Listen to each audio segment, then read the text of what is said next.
Ayo, ayo. Udah itu Naura, udah tinggal plastik nih. Halo, halo. Ada suara Ustazah? Ada Za. Ada kok, Kak. Kontak pula nanti. Cepat, Kak. Oke. Entah kok bisa nggak ada kamu ke orang ini. Ya udah. Enggak, tunggu, ntar lagi dimulai, masih 7 orang. Udah nih stop share nih. Nah ini mukanya. Kalau ini yang keluar lagi sini nanti share. Nah ini dia stop share. Tahu. Sekarang ini apa Zah? Jiha buka kamera. Tapi ini tuh selfie nanti tidur ya. Ih, saya buka duit ini. Buka kameranya semua ya yang sudah bergabung. Kita tunggu kawan-kawannya dulu. Iya, Mak Rempong biasa. Ih, Hana. Enggak, itu emang Ana lagi puasa loh Ustazah. Jadi Ana pakai libamnya kayak gini. Enggak. Marahi Ustazah. Ay, menor kan. Ana pakai ini loh Ustazah, libam. Pakai ini. Enggak ada Ustazah, astagfirullah. Tunggu, Bang. Tiba kali pakai bedak dia ke sini. Iya loh, Ana kan lagi puasa. Pandai ada aja. Ayo dibuka kameranya anak-anak ustazah. Yuk, yuk, yuk, yuk. Ih, heboh kali si Dwi ini. Naziha dapat kirim salam dari si Dwi. Heboh kali dari tadi dia si Naziha aja. Sarafina Biasa Zah, kangen nih. Iya. Ayo dibuka kameranya. Kok baru 7 orang. Ini berapa orang? Tuh, 6 tambah 7 berapa? 12. Baru 12. Total kalian 35 kan? 13.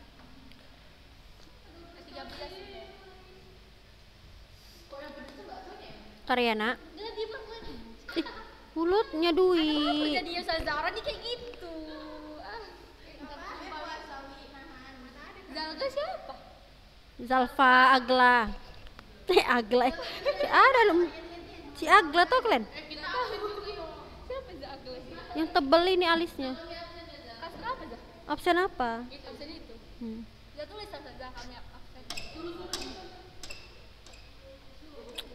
Oke, anak ustazah kita mulai aja ya. Bismillah. Assalamualaikum warahmatullahi wabarakatuh. Waalaikumsalam warahmatullahi wabarakatuh. Ya. Banyak kali dayang-dayang di sini, di belakang ini. Oke. Alhamdulillah, puji syukur kita ucapkan kepada Allah Subhanahu wa taala yang mana dengan limpahan rahmat serta karunia darinya kita bisa mengikuti kembali kegiatan belajar daring pada hari ini. Apa kabar anak ustazah kelas 11? Alhamdulillah ya. Oke, sembari menunggu kita lanjutkan saja materi kita. Enggak ah, mana pula lupa. Belajar bahasa Indonesia lah, nanya pula lagi nanti. Udah ya, yang kemarin tuh ini ya, masalah yang PowerPoint ya. Oke, sekarang kita lanjut menganalisis sistematika karya ilmiah. Ini udah. Sekarang kita masuk menganalisis kebahasaan karya ilmiah yang dibaca. Dwi, jangan ribut ya, nanti ustazah betul ini saya keluarkan nanti ya. Ya, ustazah suruh baca dulu sih.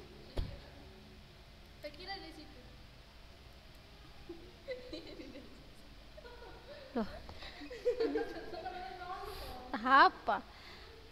Ayo si Ade Amelia.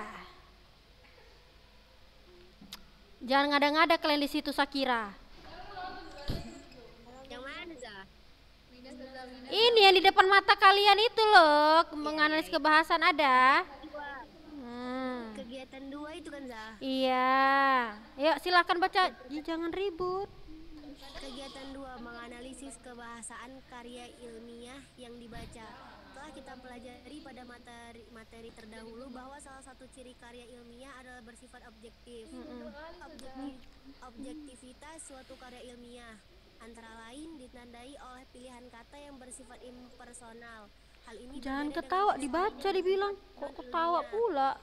semacam novel ataupun cerpen yang pengarangnya bisa beraku, kamu, dan dia. Kata ganti yang digunakan dalam karya ilmiah harus bersifat umum, misalnya penulis atau peneliti. Dalam hal ini, penulis tidak boleh menyatakan proses pengumpulan data dengan kalimat seperti saya bermaksud mengumpulkan data dengan menggunakan kuesioner. Kalimat yang harus digunakan adalah di dalam mengumpulkan data penelitian ini, penulis menggunakan kuesioner. Dalam kalimat tersebut, kata ganti saya diganti penulis atau bisa juga peneliti. Cara lain dengan menyatakannya dalam kalimat pasif. Misalnya, di dalam penelitian ini digunakan kuesioner. Di dalam kalimat tersebut, subjek penelitian dinyatakan secara tersurat. Dalam komunikasi ilmiah, memang penulis diharapkan sering mempergunakan kalimat pasif seperti contoh di atas. Karya ilmiah memerlukan kelugasan dalam pembahasannya. Karya ilmiah menghindari penggunaan kata dan kalimat yang bermakna ganda. Karya ilmiah mensyaratkan ragam yang memberikan keajegan dan kepastian makna. Dengan kata lain, bahasa yang digunakan itu harus reproduktif. Artinya, apabila penulis menyampaikan informasi, misalnya yang bermakna X, pembacanya pun harus memahami informasi itu dengan makna X pula.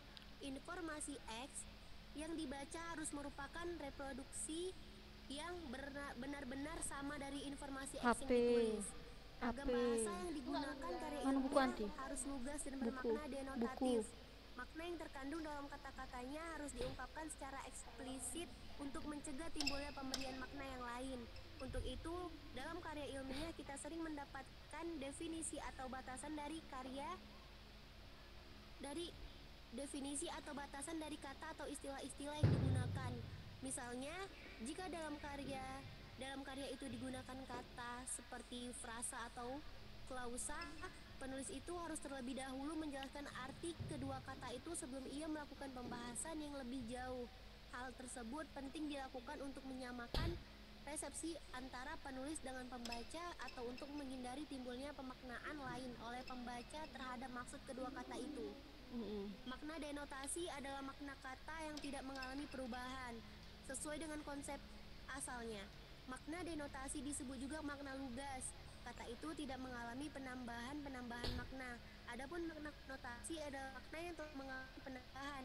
Tambahan itu berdasarkan perasaan atau pikiran seseorang terhadap suatu hal. Udah cukup. Oke, cukup ya. Oke, itu tadi penjelasan tentang kaidah kebahasaan karya ilmiah ya. Nah, pertama ini satu-satu kita Ustazah rincikan ya. Maksudnya Ustazah uraikan saja. Kalian siapkan buku catatannya karena di sini kan dia terlalu panjang ya penjelasannya, itu tidak berpoin-poin. Sekarang kita Ustazah mau jelaskannya berpoin-poin. Jadi tulis di situ kaidah kebahasan karya ilmiah. Tunggu saja tadi Celak pula dibawa nanti. Ya, kebahasaan karya ilmiah. Catat, mana bukunya? Buku catatannya pakai daun. Udah zaman kebiasaan Dudui. Your interconnection is unsafe. Oke, masih dengar suara Ustazah? Masih saja. Oke. Yang pertama, ciri kebahasan karya ilmiah itu adalah bersifat impersonal. Coba kita cari apa itu impersonal. Ada yang tahu apa itu impersonal? Impersonal, cari di HP kalian.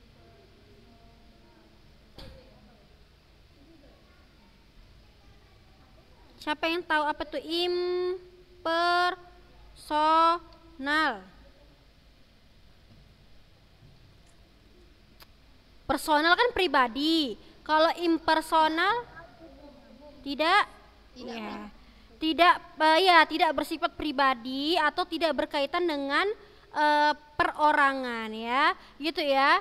Jadi kalau personal itu kan perorangan, tapi kalau impersonal tidak bersifat catat, tidak bersifat pribadi. Catat. Tidak bersifat pribadi. Nurul Misbah dari sebelah ustazah pun dia tak dengar. Ayo. Astagfirullah. Udah cepat jangan bercerita. Udah semuanya di belakang udah. Oke, impersonal. Apa yang dimaksudkan dengan impersonal? Yaitu anak-anak ustazah ini impersonal ini kan tidak secara pribadi gitu ya, tidak perorangan. Maksudnya pada penulisan karya ilmiah kita harus menghindari kata ganti orang. Contoh pakai kata aku, kamu, dan dia itu tidak boleh. Catat. Hindari kata ganti orang seperti aku, kamu, dan dia. Yang pertama, pengertian dari impersonal pengertiannya. Iya ya. Jadi anak-anak ustazah, berbeda karya ilmiah. Karya ilmiah itu kan suatu hal yang bukan dikarang, ya, suatu hal yang diteliti. Maka yang menggunakan kata aku, kamu, dia, mereka itu adalah suatu karangan bersifat cerita yang bersifat fiksi. Ya kan, fiksi kan? Fiksi itu secara tidak nyata. Contohnya novel, cerpen, drama, dan lain-lain. Itu boleh pakai kata personal. Tetapi bagaimana penggunaan impersonal ini? Yaitu dengan menggunakan kata ganti yang digunakan dalam karya ilmiah harus bersifat umum. Buat di situ ya. Impersonal ya, karya ilmiah menggunakan kata penulis atau peneliti untuk menjelaskan si pembuat karya ilmiah tersebut. Jadi tidak boleh pakai kata aku, kamu, dan dia, menggunakan kata penulis dan peneliti. Impersonal itu menggunakan kata penulis dan peneliti untuk merujuk ya orang yang meneliti karya ilmiah tersebut. Bahkan salah kan? Jadi hindari kata aku, kamu, dan dia itu enggak ada ya. Hanya menggunakan kata penulis atau peneliti saja. Ya, itulah di impersonal. Itu masih nomor 1 ya. Sekarang nomor kedua. Tunggu ya. Oh ya, contohkan dulu ya. Contohnya yang impersonal itu seperti ini. Dalam hal ini, penulis tidak boleh menyatakan proses pengumpulan data dengan kalimat seperti saya bermaksud mengumpulkan data dengan menggunakan kuesioner. Kata saya tidak boleh kita tulis pada karya ilmiah. Ya, yang boleh adalah kita gantikan kata saya dengan penulis atau juga dengan peneliti. Contoh, di dalam mengumpulkan data penelitian ini, penulis menggunakan kuesioner. Jadi kata saya diganti dengan penulis atau peneliti. Oke, kita lanjut.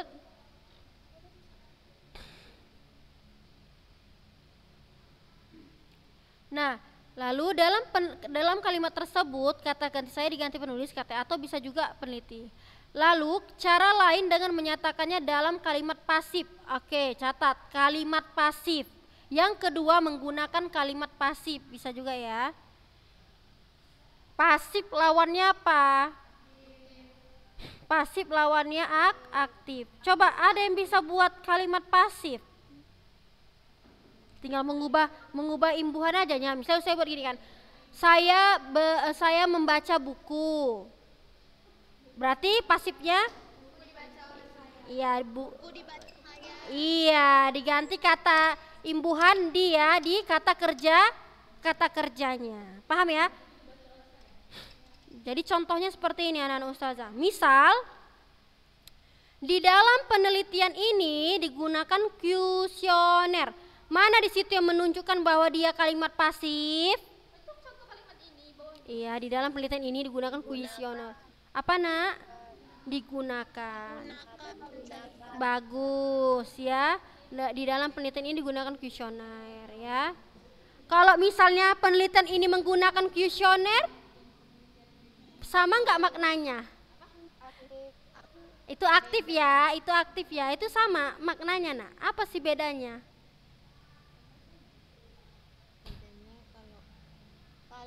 aktif za subjeknya di awal. Di awal, bagus. Kalau pasif subjeknya di pandai Dwi, karena udah kebetulan aja itu. Ya, pasif di iya kan? Oleh saya tadi kan saya membaca buku. Buku dibaca oleh iya kan? Gitu enggak anak ustazah? Ya? Iya. Itu berarti yang sudah 2 ya kaidah bahasanya ya. Nah, di dalam kalimat tersebut subjek penelitian dinyatakan secara tersurat. Dalam komunikasi ilmiah memang penulis diharapkan sering menggunakan kalimat pasif seperti contoh di atas. Ya, jadi gini maksudnya. Kata penelitian di sini anak-anak ustazah ini udah berubah menjadi kata benda. Tapi kalau kita hilangkan an-nya itu hanya peneliti aja, itu merujuk ke mana dianya? Kata benda atau udah kata orang? Subjeknya. Iya, jadi intinya kalian pahami kata-kata ini ya. Kan dia mengatakan di dalam penelitian ini digunakan kuesioner. Sebenarnya di sini ada subjek, benar nggak? Ada subjek di sini kan? Tetapi subjeknya tersamarkan atau dinyatakan subjek tersebut diubah menjadi inilah peneliti, diubah menjadi penelitian. Artinya yang melakukan penelitian adalah seorang peneliti ya. Lalu dalam komunikasi ilmiah memang penulis diharapkan sering mempergunakan kalimat pasif seperti contoh di atas. Jadi nak, intinya pasif itu apa artinya? Harus dibuat juga lah pasif itu apa pengertiannya. Pasif itu apa? Kok WW cari lah di mana pasif. Tadi ada aktif, ada pasif. Kalau pasif itu apa sih sebenarnya? Ada yang dapat apa pengertian dari pasif? Kata kerja pasif.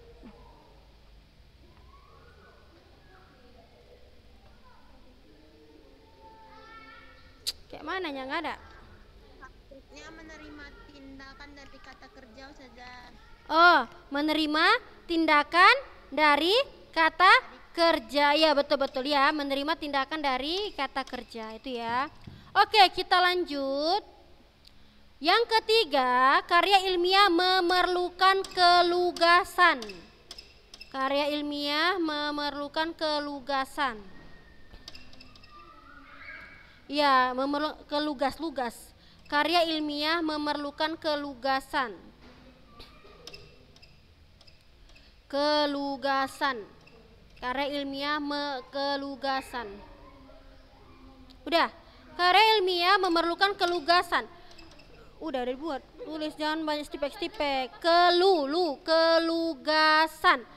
Apa arti lugas? Kata dasarnya lugas. Lugas artinya bagus, jelas. Tidak memiliki makna yang ganda. Jadi gini anak ustazah, dalam membuat suatu karya ilmiah, informasi yang kita berikan, misalnya informasinya itu adalah bermakna X, harus sampai ke pembaca juga bermakna X. Tapi ada loh yang lain. Pernah nggak kalian kayak chat-chatan sama teman? Kalian mau ngasih informasi X, datang si kawan, ya menyerapnya informasi A, kan jauh. Berarti dia gibah kan? Kok gibah? Bukan gibah loh. Ini tuh apa sih Dwi ini? Maksudnya dia gosip lah kan? Ih, Informasinya di salah. nggak gitu Dwi, kalimatnya loh. Ih si Dwi ini. Ada yang pernah mengalami seperti itu. Contoh, kalau anti gibah iyalah. Pernah nak? Pernah? Contoh, kenapa ya bisa terjadi seperti itu? Ada banyak hal kenapa bisa terjadi. Informasi yang kita sampaikan adalah bermakna X, tiba sampai ke orang lain itu dia bisa bermakna A.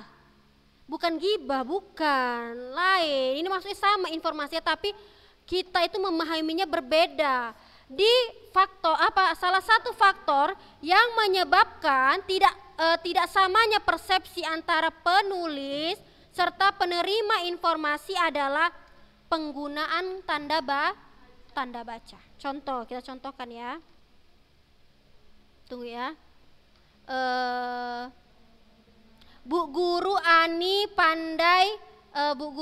Ani pandai memasak. Coba, Ustazah bilang cecet lah kan, Sarafina Bu Guru Ani pandai membaca, ya kan? Itu memiliki makna yang banyak loh, ya kan? Bu Guru Ani pandai memasak. Ya itu pertama. Ada orang yang beranggapan seperti ini. Nama gurunya adalah Ani. Ada orang yang beranggapan gurunya si Ani, maksudnya Bu Guru, Ani pandai memasak. Ada orang yang malas buat tanda baca atau dia lupa membuat tanda baca sehingga menimbulkan makna ganda. Banyak maknanya. Lalu contoh lainnya misalnya, maksudnya perinciannya lagi selanjutnya yang tadi saya jelaskan. Tadi kan Bu Guru Ani pandai memasak. Bisa saja guru Aninya yang pandai memasak, ya kan? Maksud kita kan Bu Guru Ani. Jadi kata Bu itu merujuk pada Bu Guru, paham ya? Ada orang beranggapan si Aninya pandai masak, Bu Guru, Ani pandai masak. Istilahnya ada kawan yang bilang ke Bu Guru, Ani pandai masak. Beda nggak maknanya? Beda. Ada lagi yang seperti ini, Bu Guru Ani pandai membaca. Dia ngomong sama mamanya, mama kandungnya. Dia mengatakan si Guru Ani itu pandai membaca. Memasak, lupa. Si Dwi ini tahu aja dia, memang netizen payah. Ya, bisa dari satu kalimat itu nak, yang kita maknainya itu seperti X, orang bisa nganggapnya lain. Pernah nggak kalian chatan sama orang, tiba-tiba sampai informasinya itu berbeda? Pernah nggak? Pernah nggak anak-anak ustazah? Maksud kita nggak gitu, tapi karena kita lupa buat tanda baca, tanda titik, maka terjadilah perang dunia kedua. Ya kan orang bisa salah paham dan dia bisa suuzon sama kita gitu. Nah, contoh lainnya. Iya nggak apa-apa lah dia, biar aja situ dia. Si Dwi ini heboh kali. Tunggu ya, saya mau cari ya.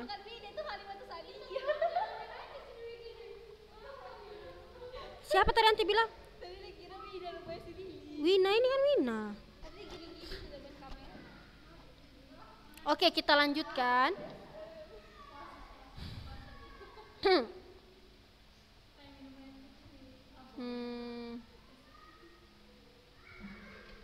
Selanjutnya adalah tadi yang nomor 3 tadi ya nak, lugas tadi ya, yang nomor 3 ya.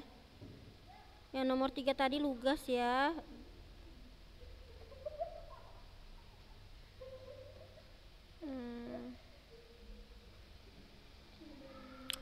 Ragam bahasa yang digunakan karya ilmiah harus lugas dan bermakna denota. Ini dia. Yang keempat, diam Dwi, ribut kali. Nanti saya keluarkan nanti ya. Yang keempat, harus karya ilmiah itu harus bermakna denotatif ya. Harus bermakna denotatif. Lawan denotatif apa Dwi? Enggak mungkin. Ya, jadi nak, membuat karya ilmiah berbeda dengan membuat novel atau cerpen. Artinya, karya ilmiah harus dibuat dengan makna denotatif. Apa makna denotatif? Apa? Kok satu makna? Dua makna. Enggak gitu loh cara ngomongnya. Iya. Bukan. Makna yang sebentar. Iya, makna yang catat. Denotatif makna yang benar. Lawannya konotatif. Konotatif inilah yang digunakan untuk novel, cerpen. Iya, makna kamus maksudnya. Kalau konotatif berarti dia makna yang tidak sebenarnya ya, kayak di novel gitu ya. Nah, jadi nak, di dalam karya ilmiah perlu sekali lah kita memahami makna denotatif. Jangan pula kalian buat ya kan seperti ini. Penelitian ini dilakukan saat hari mendung dan kelabu. Kan nggak mungkin lah. Kelabu di situ kan artinya sedih. Kan nggak mungkin kalian membuat penelitian itu dengan bahasa-bahasa yang gemulai gitu ya. Ya. Penulis amat riang ya kan. Misalnya kayak gitu kan nggak lucu ya kayak gitu ya.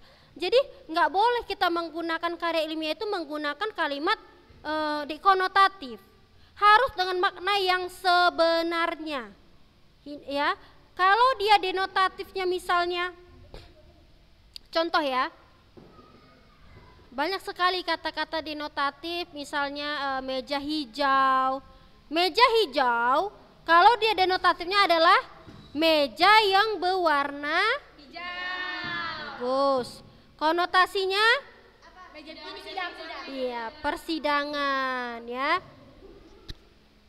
Terus misalnya gadis desa, tahu? GR kok.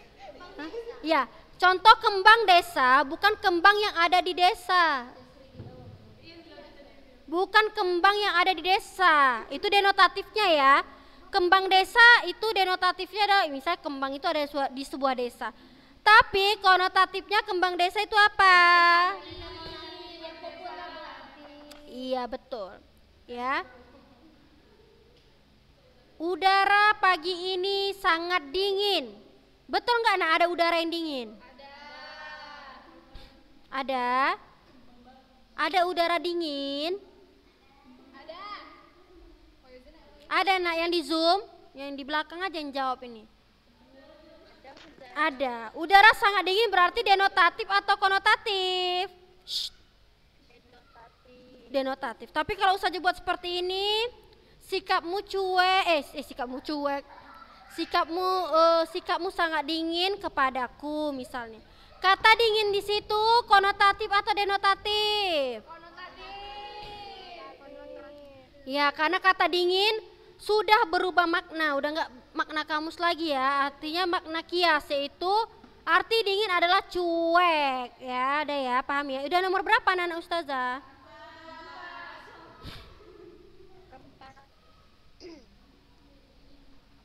Tunggu ya.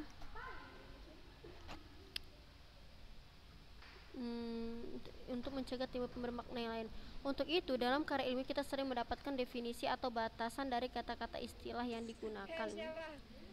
Oh ya gini, anak-anak Ustazah, sewaktu kita membuat kemarin baca, jangan ngada-ngada ya Syakira, nanti Ustazah ambil HP anti ya Syakira ya. Iya, palak kali lihatnya entah apa-apa. Nanti saya suruh keluar aja. Apa itu Syakira? Syakira ini? Iya, Ustazah, dia apa yang mengajar dia? Nanti saya keluarkan aja ini ya. Oke, anak-anak Ustazah, kan kita pernah membaca karya ilmiah ya di pada kajian pustaka atau pada latar belakang. Misalnya kita mau meneliti tentang bahasa gitu kan, atau misalnya kita mau meneliti tentang budaya. Ada nggak di situ kalian lihat kata definisi sebelum ke pembahasan yang lebih luas? Misalnya definisi bahasa, definisi sastra, ada nggak pernah lihat kayak gitu? Ada. Contohnya seperti ini ya, ini harus dicontohkan ini. Ini jangan main-main ya, contohnya nggak usah tulis di rajin kali. Contohnya lihat di buku aja, ini contohnya seperti ini. Enggak. Yang betul-betul karya ilmiah mana nih? Ini ya, contoh ya. Nih. Mana ya? Kok nggak ada yang secara umumnya?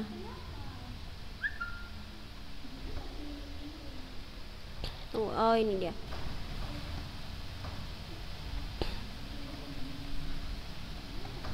Kita cari dulu paling atas contohnya. Ya udah habis saja gara-gara si Dwi ini, habis jadinya. Kan? Udah, jadi kayak tadi lah ya kan. Misalnya dia belajar sastra. Kira-kira apa sih tujuannya? Kenapa misalnya ini pengertian sastra? Ya kan? Penjelasan tentang apa itu sastra dapat dikemukakan berdasarkan berbagai sudut pandang. Dalam kajian ini penjelasan akan dikemukakan seperlunya. Nah, ini ada sastra ya. Sastra itu ini dia. Pertama, pandangan platonis yang beranggapan bahwa karena sifatnya tiruan maka sastra itu kurang bernilai dibandingkan dengan kenyataan itu sendiri. Jadi ini pengertian sastra harus dibuat sebelum kita masuk kepada pembahasan yang lebih dalam. Kalau itu kajiannya atau penelitian tentang sastra. Kalau penelitiannya tentang bahasa, berarti definisi apa yang kita buat pertama kali? Tapi bahasa tadi saya bilang. Tentang bahasa. Berarti definisi yang kita buat pertama kali apa? Iya, apa itu bahasa ya? Apa itu bahasa adalah ini. Nah, kira-kira anak ustaz, apa sih tujuannya penulis atau peneliti membuat definisi terlebih dahulu? Pandai. Ya, coba yang di Zoom.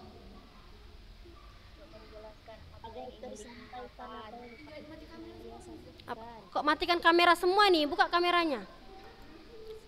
Iya, jadi anak ustazah kenapa dibuat pengertian awal seperti itu? Supaya untuk menyamakan persepsi maksudnya antara penulis dengan penerima informasi. Contoh ustazah mau buat, cecenya si Dwi kan udah tahu lah dia tentang sastra itu apa. Tapi si Dwi ini bisa jadi antara ustazah sama Dwi itu beda dalam memahami si sastra ini tadi. Maka ustazah buat pengertian sastra versi ustazah begini. Rupanya Dewi baca, oh samanya ternyata berarti sastra yang anak kenal sama ini sama gitu, paham ya? Berarti untuk menyamakan persepsi. Jadi harus tahu dulu secara umumnya apa, barulah dijelaskan secara detail. Oke lah, habis waktunya anak-anak ustazah, nanti minggu depan kita lanjutkan. Udah sampai mana tadi nak? Udah sampai nomor berapa tadi nak? 5 Dwi, satu lagi apa pula anti? Dah 5. 5 apa 4? 5 Dah ini nanti kita kita ini ya. Oke, ini bermakna denotasi.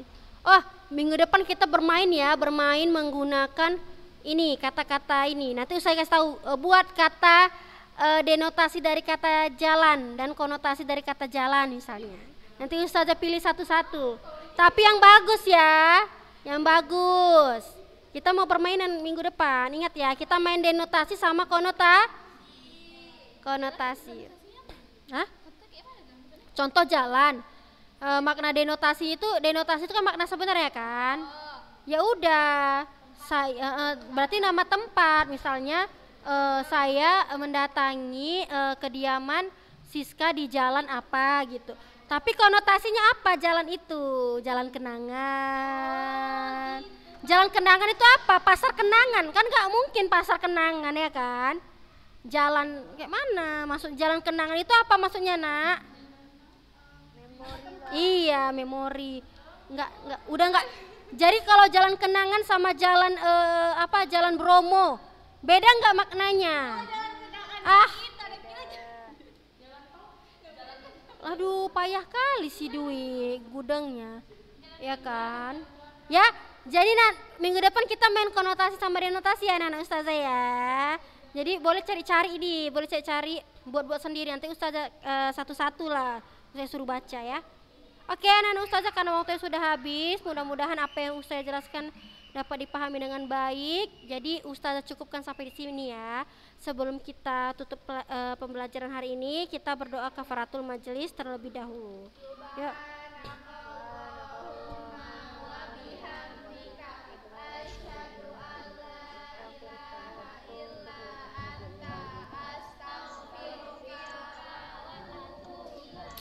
Oke, assalamualaikum warahmatullahi wabarakatuh.